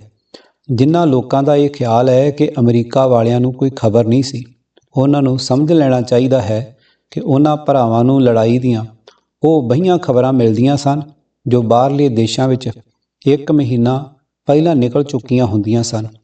ਹਿੰਦੁਸਤਾਨੀਆਂ ਨੂੰ ਤਾਂ ਕੱਖ ਵੀ ਪਤਾ ਨਹੀਂ ਸੀ ਕਿ ਅੰਗਰੇਜ਼ਾਂ ਦੀ ਹਿੰਦੁਸਤਾਨੀ ਤਾਕਤ ਕਿੰਨੀ ਫਰਾਂਸ ਤੇ ਕਿੰਨੀ ਹੋਰਨਾਂ ਮੋਰਚਿਆਂ ਵਿੱਚ ਜਾ ਚੁੱਕੀ ਹੈ ਅਤੇ ਕਿਤਨੀ ਮੁਲਕ ਹਿੰਦੁਸਤਾਨ ਦੇ ਅੰਦਰ ਹੈ। ਪਰ ਬਾਹਰ ਆਜ਼ਾਦ ਦੇਸ਼ਾਂ ਦੇ ਵਸਨੀਕ ਹਿੰਦੀਆਂ, ਖਾਸ ਕਰਕੇ ਅਮਰੀਕਾ ਤੇ ਕੈਨੇਡਾ ਨੂੰ ਤਾਂ ਰਤਾ ਜਿੰਨਾ ਪਤਾ ਸੀ। ਇਸੇ ਵਾਸਤੇ ਤਾਂ ਉਹਨਾਂ ਦੇਸ਼ ਭਗਤਾਂ ਨੇ ਐਨ ਨਿਸ਼ਾਨੇ ਪੁਰ ਤੀਰ ਛੱਡਿਆ ਸੀ ਜੋ ਕਦੀ ਨਿਸ਼ਾਨੇ ਤੋਂ ਚੁੱਕਣ ਵਾਲਾ ਨਹੀਂ ਸੀ। ਜੇ ਹਿੰਦੀਆਂ ਵਿੱਚ ਰਤਾ ਵੀ ਅਕਲ ਹੁੰਦੀ ਤਾਂ ਅੱਜ ਗੁਲਾਮੀ ਦਾ ਮੁਸ਼ਕ ਵੀ ਨਾ ਹੁੰਦਾ। ਭਾਈ ਭਗਵਾਨ ਸਿੰਘ ਮੌਲਵੀ ਬਰਕਤੁੱਲਾ ਨਾਲ ਮੁਲਾਕਾਤ। ਜਦੋਂ ਕੈਲੀਫੋਰਨੀਆ ਵਿੱਚ ਜਥੇਬੰਦੀ ਆਦਿਕ ਕਰਨ ਦਾ ਕੰਮ ਮੁੱਕ ਚੁੱਕਾ ਤਾਂ ਅਮਰੀਕਾ ਤੇ ਮੈਕਸੀਕੋ ਦੇ ਬੰਨੇਪੁਰੋਂ ਮੈਂ ਸਿੱਧਾ ਸਟਾਕਟਨ ਗੁਰਦੁਆਰੇ ਵਿੱਚ ਆਇਆ ਤਾਂ ਜੋ 1-2 ਦਿਨ ਗੁਰਦੁਆਰੇ ਵਿੱਚ ਆਰਾਮ ਕਰਕੇ ਰਾਹ ਦਾ ਥਕੇਵਾਂ ਦੂਰ ਕਰਾਂ। ਜਦੋਂ ਮੈਂ ਗੁਰਦੁਆਰੇ ਪੁੱਜਾ ਤਾਂ ਗੁਰਦੁਆਰੇ ਦੇ ਵਿਹੜੇ ਵਿੱਚ ਇੱਕ ਹਿੰਦੀ ਸੱਜਣ ਨੂੰ ਕੁਰਸੀ 'ਤੇ ਬੈਠੇ ਡਿੱਠਾ, ਜਿਸ ਨੂੰ ਮੈਂ ਪਹਿਲਾਂ ਕਦੇ ਨਹੀਂ ਸੀ ਵੇਖਿਆ। ਉਸਨੇ ਬੜੇ ਪ੍ਰੇਮ ਨਾਲ ਮੈਨੂੰ ਬੰਦੇ ਮਾਤਰਮ ਕਿਹਾ। ਉਸੇ ਵਕਤ ਗੁਰਦੁਆਰੇ ਦੇ ਸਕੱਤਰ ਸੰਤ ਤਾਰਾ ਸਿੰਘ ਜੀ ਮੈਨੂੰ ਵੇਖ ਕੇ ਉੱਥੇ ਆ ਗਏ। ਉਹਨਾਂ ਨੇ ਇਹ ਦੱਸ ਕੇ ਕਿ ਇਹ ਮੌਲਵੀ ਬਰਕਤੁੱਲਾ ਸਾਹਿਬ ਹਨ, ਮੇਰੀ ਮੁਲਾਕਾਤ ਕਰਾਈ। ਅਸੀਂ ਦੋਵੇਂ ਬਹੁਤ ਪ੍ਰੇਮ ਨਾਲ ਗਲਵੱਕੜੀ ਪਾ ਕੇ ਇੱਕ ਦੂਜੇ ਨੂੰ ਮਿਲੇ। ਫਿਰ ਸੰਤ ਤਾਰਾ ਸਿੰਘ ਜੀ ਮੈਨੂੰ ਗੁਰਦੁਆਰੇ ਦੇ ਅੰਦਰ ਲੈ ਗਏ, ਜਿੱਥੇ ਭਾਈ ਭਗਵਾਨ ਸਿੰਘ ਜੀ ਬੈਠੇ ਕੁਝ ਲਿਖ ਰਹੇ ਸਨ। ਉਹਨਾਂ ਨੂੰ ਮਿਲ ਕੇ ਅਸੀਂ ਤਿੰਨੇ ਫਿਰ ਬਾਹਰ ਵਿਹੜੇ ਵਿੱਚ ਮੌਲਵੀ ਬਰਕਤੁੱਲਾ ਪਾਸ ਆ ਗਏ। ਮੈਂ ਉਹਨਾਂ ਦੋਹਾਂ ਦੇਸ਼ ਭਗਤਾਂ ਦੀ ਉਸ ਕਿਰਪਾ ਦਾ ਧੰਨਵਾਦ ਕੀਤਾ ਜੋ ਉਹਨਾਂ ਨੇ ਜਾਪਾਨੋਂ ਉੱਥੇ ਜਾ ਕੇ ਦਰਸ਼ਨ ਦੇਣ ਦੀ ਕੀਤੀ। ਦੋਹਾਂ ਸੱਜਣਾਂ ਨਾਲ ਜਾਪਾਨ ਵਿੱਚ ਸਾਡੀ ਚਿੱਠੀ ਚਪੱਠੀ 2-3 ਵਾਰ ਹੋ ਚੁੱਕੀ ਸੀ ਤੇ ਉਹਨਾਂ ਨੂੰ ਅਮਰੀਕਾ ਆਉਣ ਲਈ ਲਿਖਿਆ ਵੀ ਗਿਆ ਸੀ। ਉਹਨਾਂ ਨੇ ਅਮਰੀਕਾ ਪਹੁੰਚਣ ਦਾ ਇਕਰਾਰ ਵੀ ਕਰ ਲਿਆ ਸੀ, ਪਰ ਜਾਪਾਨ ਤੋਂ ਤੁਰਨ ਸਮੇਂ ਉਹਨਾਂ ਨੇ ਸੁਸਾਇਟੀ ਨੂੰ ਕੋਈ ਖਬਰ ਨਹੀਂ ਸੀ ਦਿੱਤੀ। ਇਸ ਲਈ ਉਹਨਾਂ ਦੇ ਆਉਣ ਦੀ ਖਬਰ ਸੁਸਾਇਟੀ ਨੂੰ ਨਹੀਂ ਸੀ, ਪਰ ਪਹਿਲਾਂ ਖਬਰ ਨਾ ਘੱਲਣੀ ਮੇਰੀ ਜਾਚੇ ਬਿਲਕੁਲ ਠੀਕ ਤੇ ਉਹਨਾਂ ਦੀ ਦਾਨਾਈ ਉੱਤੇ ਨਿਰਭਰ ਸੀ। ਖਬਰ ਦੇਣ ਤੋਂ ਹੋ ਸਕਦਾ ਸੀ ਕਿ ਅੰਗਰੇਜ਼ੀ ਸੂਹੀਆ ਪੁਲਿਸ ਨੂੰ ਕਿਸੇ ਤਰ੍ਹਾਂ ਸੂਹ ਮਿਲ ਜਾਂਦੀ ਤੇ ਉਹਨਾਂ ਦੇ ਅਮਰੀਕਾ ਵਿੱਚ ਉਤਰਨ ਬਾਰੇ ਅੜਿੱਕੇ ਡਾਹੇ ਜਾਂਦੇ। ਉਂਝ ਤਾਂ ਸਵਿਟਜ਼ਰਲੈਂਡ ਵਿੱਚ ਭਾਈ ਅਜੀਤ ਸਿੰਘ ਨੂੰ ਵੀ ਸੁਸਾਇਟੀ ਨੇ ਲਿਖਿਆ ਸੀ ਕਿ ਅਮਰੀਕਾ ਆ ਕੇ ਦਰਸ਼ਨ ਦੇਣ, ਖਰਚ ਲਈ ਕੁਝ ਡਾਲਰ ਵੀ ਘੱਲੇ ਸਨ, ਪਰ ਮੇਰੀ ਜਾਚੇ ਭਾਈ ਹਰਦਿਆਲ ਦੇ ਵਾਕਿਏ ਨੂੰ ਸੁਣ ਕੇ ਉਹਨਾਂ ਨੇ ਅਮਰੀਕਾ ਆਉਣਾ ਮੁਨਾਸਬ ਨਹੀਂ ਸਮਝਿਆ। ਕਿਤਾਬ ਮੇਰੀ ਰਾਮ ਕਹਾਣੀ, ਲੇਖਕ ਬਾਬਾ ਸੋਹਣ ਸਿੰਘ ਭਕਨਾ, ਸੰਪਾਦਕ ਰਾਜਵਿੰਦਰ ਸਿੰਘ ਰਾਹੀ। ਤੁਸੀਂ ਸੁਣ ਰਹੇ ਸੀ 11ਵਾਂ ਭਾਗ, ਆਵਾਜ਼ ਗੁਰਜੰਟ ਸਿੰਘ ਰੂਪੋਵਾਲੀ। ਵਾਹਿਗੁਰੂ ਜੀ ਕਾ ਖਾਲਸਾ, ਵਾਹਿਗੁਰੂ ਜੀ ਕੀ ਫਤਿਹ।